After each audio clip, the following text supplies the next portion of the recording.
I just want, as you can tell, we are recording this session and it will be available afterwards for those that can't attend. I'm just going to share my screen here.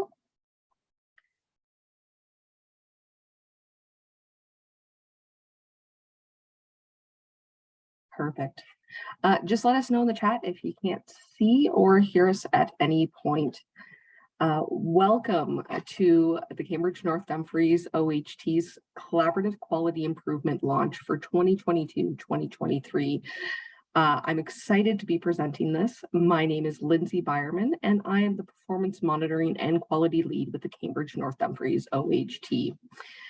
We've got a short session today, so hopefully we'll get through everything and spare you a bit of your lunch. Let's get started, and I'll just show the agenda for today. First, we'll get started with a quick territorial acknowledgement, and then we'll introduce the cQIP and work to date. We'll also discuss the 2022-2023 indicators and next steps for this work. And we've saved a little bit of time at the end for any sort of questions or comments, and we'll save those until the end. So I just want to start today's meeting with a territorial acknowledgement. And while I do this, I invite you to reflect on the land from which you're joining us today. The Cambridge North Dumfries OHT acknowledges that lands on which we gather are traditionally used by the Haudenosaunee, the Anishinaabe, and the Chinantan people. We also recognize the enduring presence and deep traditional knowledge, laws, and philosophies of the Indigenous people with whom we share this land today. The Cambridge North Dumfries Ontario Health Team recognizes that we are all treaty people with a responsibility to honor our relations and live with each other in kinship. The CND OHT, as well as our partner organizations, uphold the initial intentions of the treaty to the best of our ability. With that, let's get started. So, what is a Collaborative Quality Improvement Plan, or a cQIP? So this is why we're all here today. A Collaborative Quality Improvement Plan, or cQIP, supports quality improvement initiatives that involve multiple partner organizations within an Ontario health team. So this is required for OHTs to help build capacity for quality improvement. And as our OHT evolves, our partner organizations will have increased capacity to address issues and affect change. So this is a requirement, and this is the first year that we're doing it. So we're excited to get this work started and really bring together our OHT members in developing this and setting this framework for years ahead. And so to talk a little bit more about how the cQIP has evolved, I'd like to welcome Leanne Barefoot. She is the Director of Patient Experience, Quality, Privacy, Risk, and IPAC at Cambridge Memorial Hospital. So Hava, can you make Leanne a panelist and bring her up? Perfect. Welcome, Leanne. Thanks so much, Lindsay. It's great to be here. This is exciting work to see this formally launched today. And as you alluded to, I just really wanted to talk very briefly that this is not new work here in Waterloo, Wellington, and specifically in Cambridge North Dumfries. For those of you that are aware or not aware, Waterloo, Wellington, LHIN, to go back to those days, was a pilot LHIN in the province of Ontario for developing and submitting a cQIP to Health Quality Ontario in 2017-2018. So coming together, formalizing a cQIP is not new work. Having partners work collaboratively in this LHIN is not new work. But I do think it's very exciting times that we're coming together and actually seeing this formalized under the OHT umbrella. I know COVID has put a little bit of a wrinkle in things in terms of how we've moved things along, but we're very excited to see this moving along. Thanks, Lindsay. Great. Thanks so much for sharing, Leanne.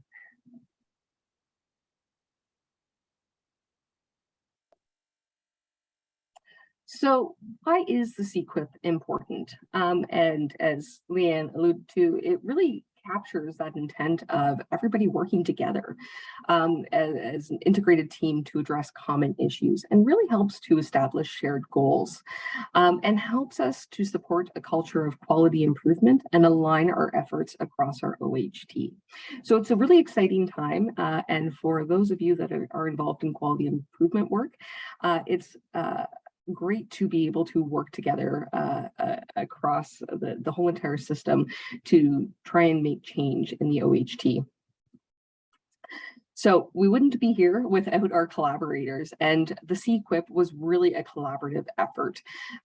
It was co-designed with our OHT members and led by our CND OHT quality co-design group, many of whom are on the call. And just a huge shout out to them for their work this past spring and summer as we work through development of our cQIP and work on our change management ideas to address issues in our cQIP. We've also had lots of fantastic feedback from our Connecting Care co-design group, as well as our work streams. And the cQIP was developed with feedback and consultation with our operations, steering, and joint board committees. So again, we've really tried to focus this. This is really a learning year.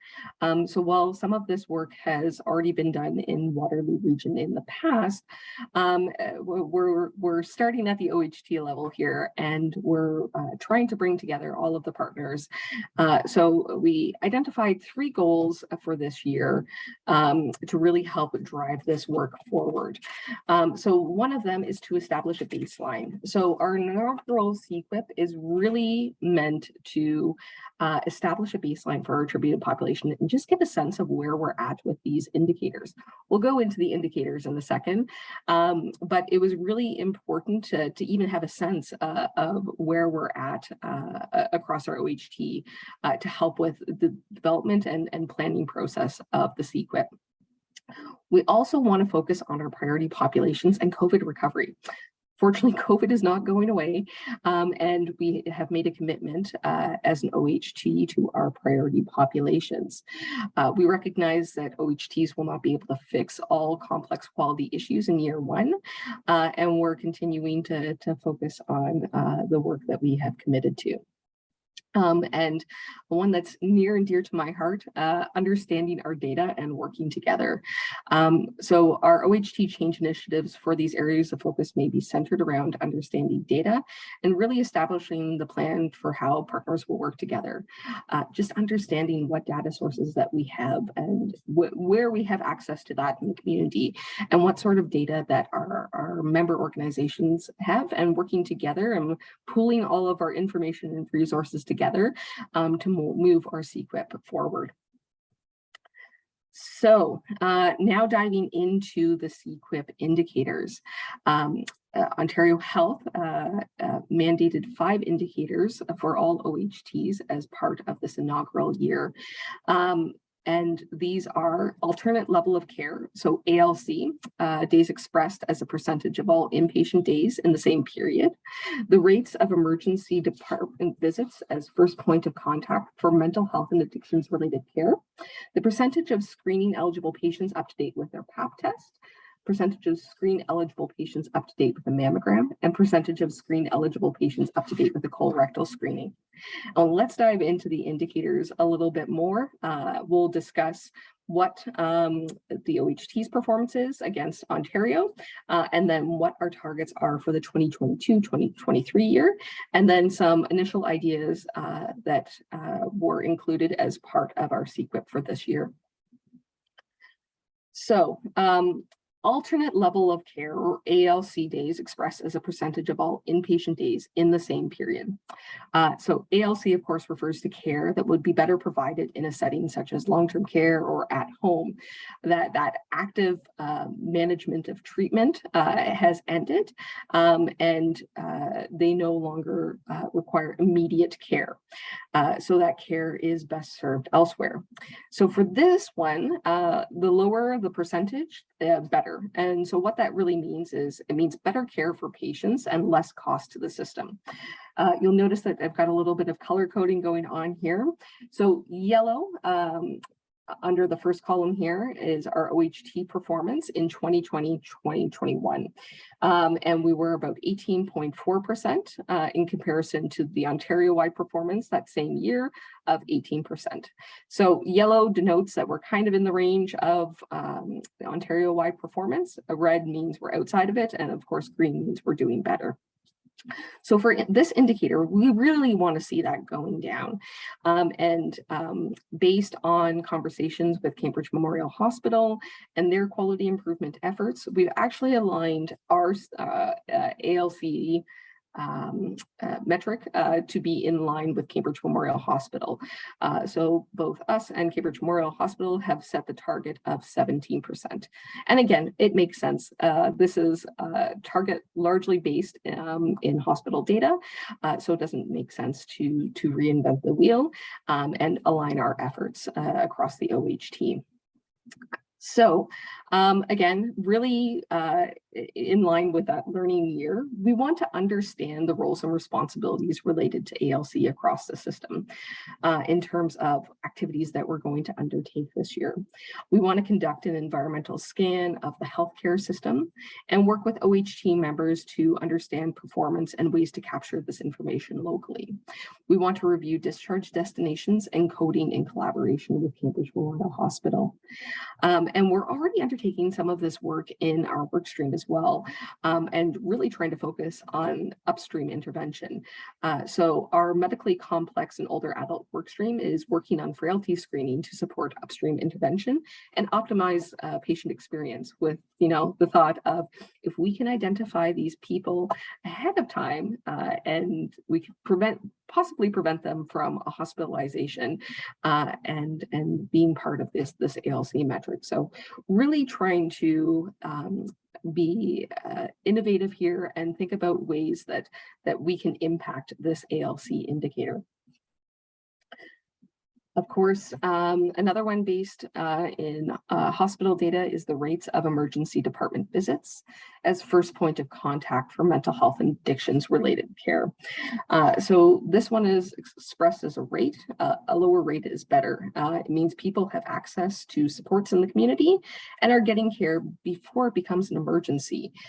So as you can see, the CND's OHT's performance of 32.74 is largely on par with what we're seeing across the province in 2020-2021.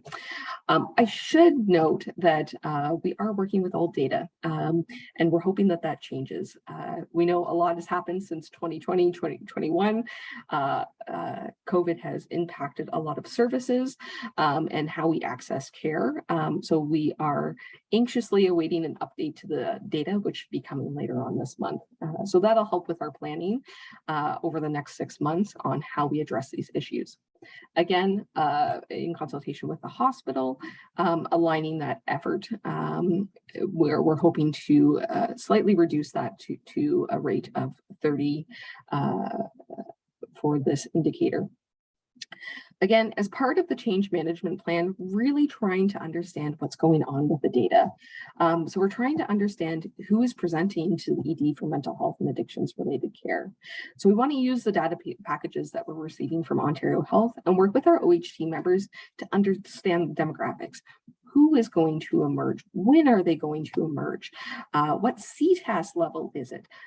Let's actually understand what's happening in emerge. We want to work with our OHT members to understand performance and ways to capture this information locally.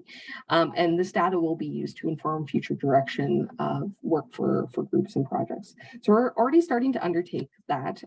Again, lots of phenomenal work being done with the decision support team at Cambridge Memorial Hospital, helping us to really understand what the data looks like, what we have access to locally, and how we can use that in our work streams to inform projects going forward.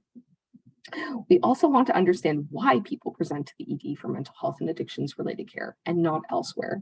So we want to examine the current gaps in service and barriers to access in the community through the work of the mental health and addictions work stream group. I will note that this is a complicated indicator, and this has been raised amongst OHTs across the province. We know that mental health and addictions related care doesn't just happen at the hospital, and we see it in the community. And so this indicator is not really reflective of that experience that's happening in Cambridge and North Dumfries. So we'll talk more about that later, but I just wanted to highlight that this is a complicated indicator, and it is a hard one to try and move the needle on when there are so many different factors going on. And of course, the last three, we can kind of lump them all together into preventative care screening. So of course, we've heard lots about it in the news as of late. We know that screening programs find cancer earlier. So a higher percentage of people up to date with their cancer prevention screenings means better health outcomes for patients. It means people getting a diagnosis earlier.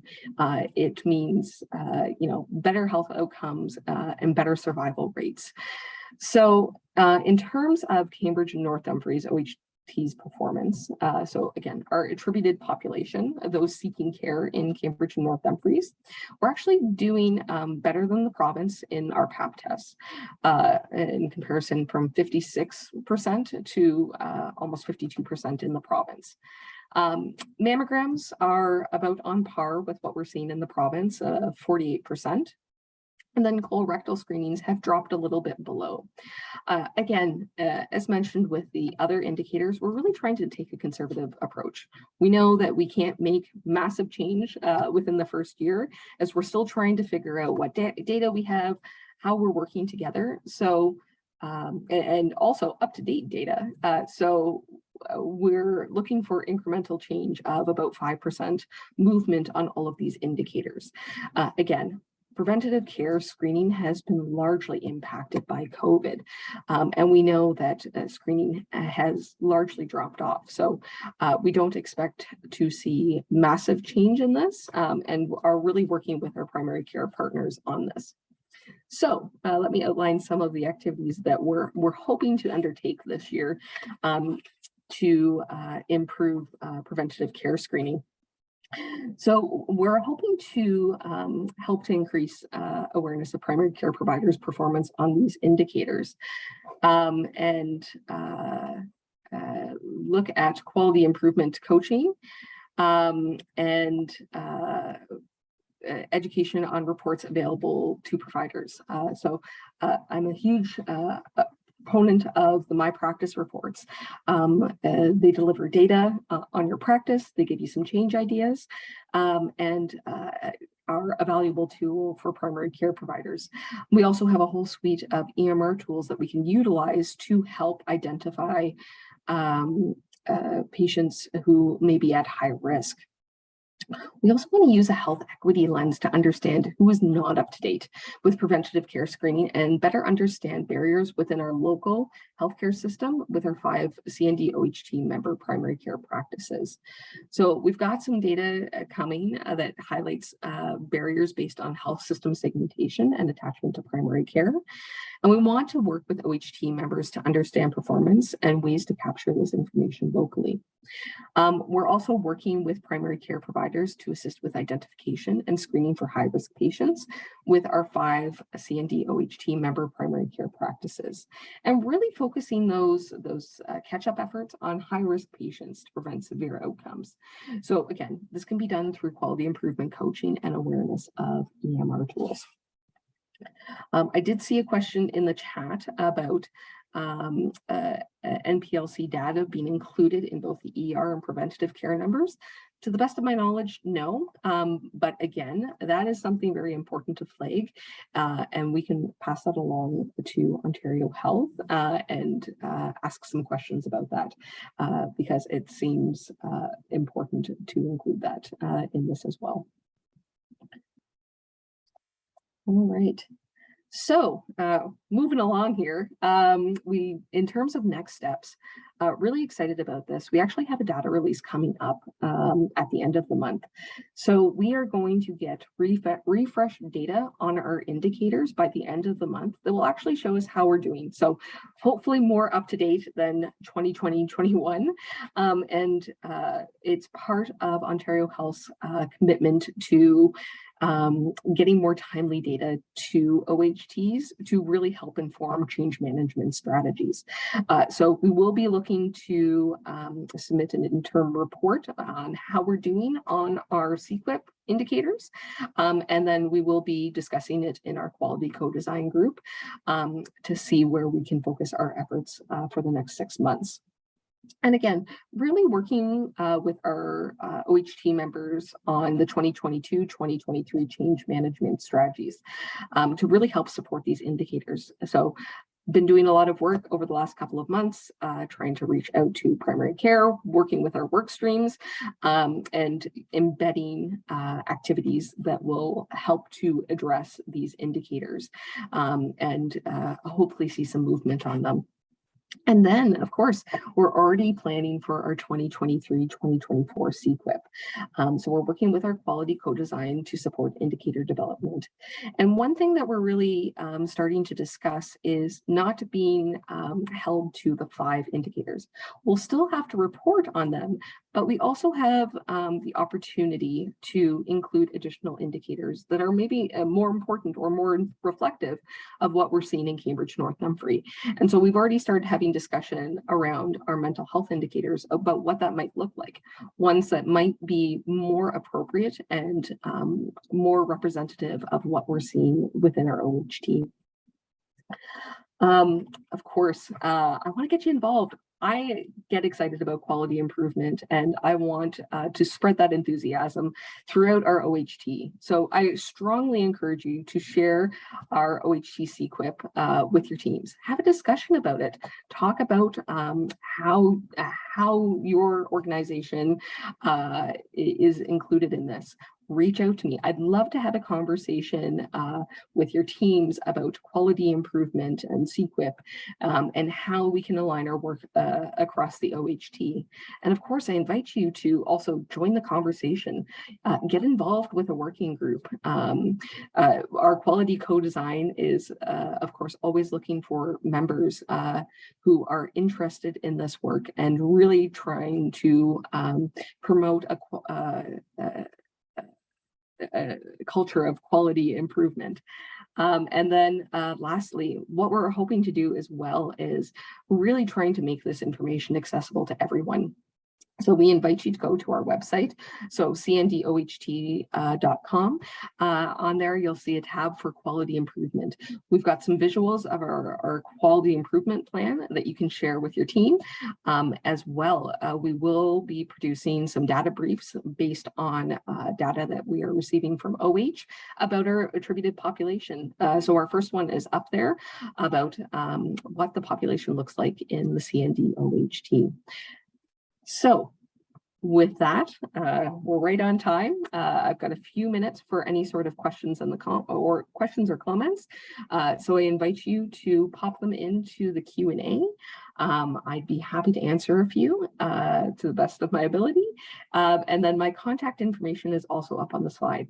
So I invite you, let's have a chat about quality. How can I help support you? How can we work together in the OHT to promote this quality agenda and move our cQIP forward?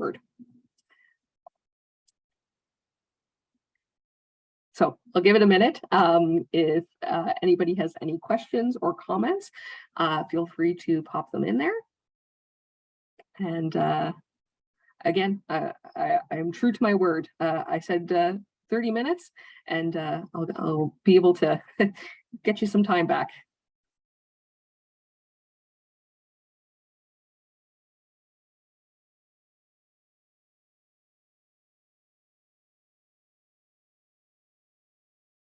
Okay.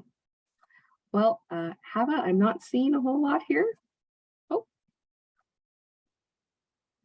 I see a question here from Diana. Will the OHT producing any promotional materials like encouraging patients to get cancer screening. We're definitely exploring that at the moment, but definitely love to hear your thoughts on what might work. So Diana, I encourage you shoot me an email. Let's chat and see what we can do to encourage patients to get cancer screening.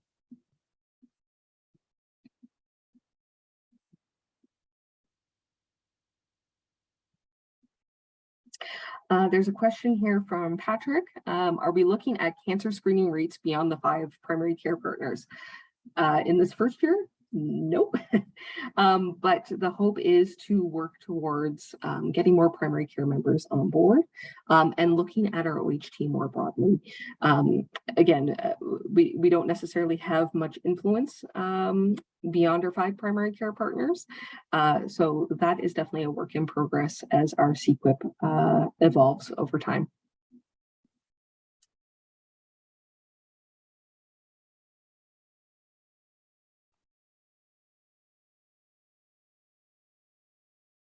Okay. Well, it looks like that's it for questions. I appreciate the opportunity to speak to our cQIP. Again, I invite you to reach out if you have any questions or comments or just want to chat about quality improvement. I'd love to hear from you. And thank you very much. And I hope you enjoy the rest of your afternoon.